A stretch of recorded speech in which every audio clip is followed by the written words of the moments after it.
Election commission ने मुल्क भर में शेड्यूल 13 हलकों के ज़िमनी इंतखाबात मुलतवी कर दिए। पीटीआई में गुस्से की लहर दौड़ गई। ट्विटर पर ट्वीट्स की भरमार हो गई।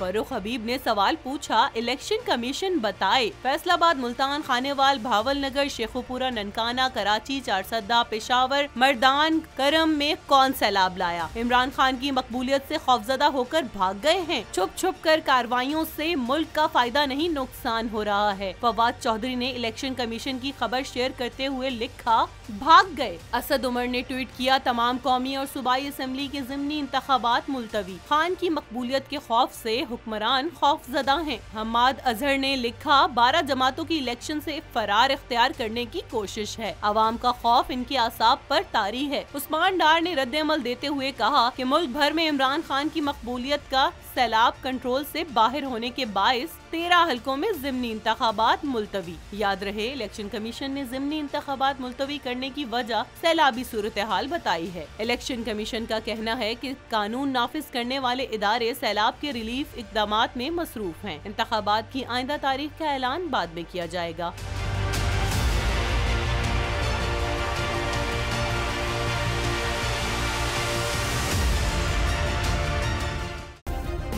सब्सक्राइब करें और बेल दबाएं ताकि कोई खबर रह न जाए।